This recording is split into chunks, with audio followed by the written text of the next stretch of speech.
The night is an ocean in which every star in the universe is but an island.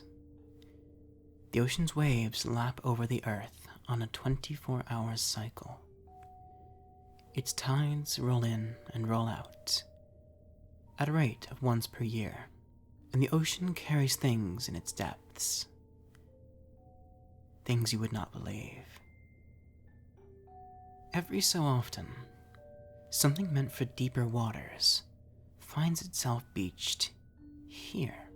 We mistake them for unhappy dreams because we cannot process their reality. Usually, they suffocate in daylight, thrashing in their death throes and expiring in a paroxysm of terror. That, at least, we can feel. Some, lucky or unlucky, depending on your perspective, find refuge in what puddles of earthly night they can find. Basements, closets, the depths of the forest, the space under your bed. Children are aware of them, though their parents are not. Children have not learned what is impossible. In the dark places of the world, they may persist for years or centuries, every so often going abroad with the setting of the sun, every so often ensnaring a victim. How many stories have you heard of demons and vampires, ghosts and monsters, phantoms and hags, and things that go bump in the night? Each one is a fable, and yet each one contains some true feature of that which lurks in the dark.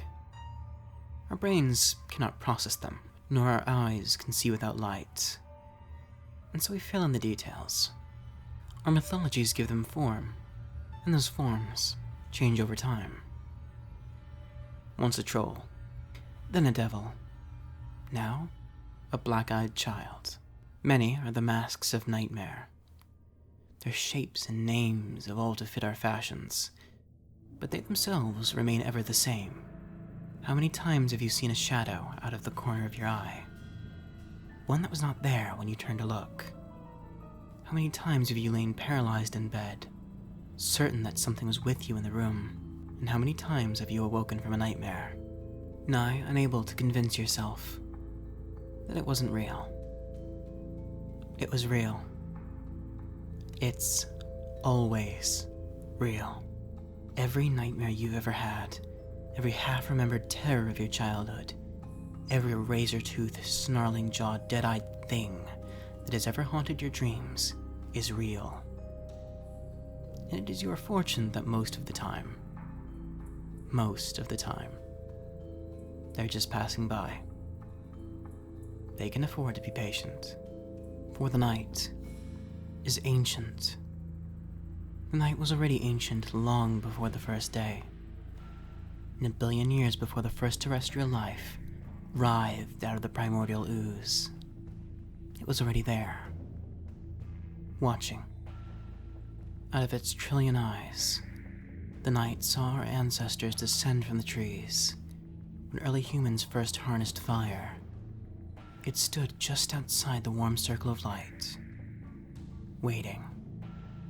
And when we built our cities, wired them up with electric light, and declared that we had won our final victory over the darkness, for the night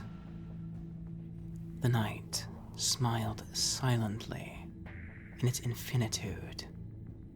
For the night will still be here when our cities crumble, when the last street lamp goes dead, when the last star in heaven burns down to a cold ember.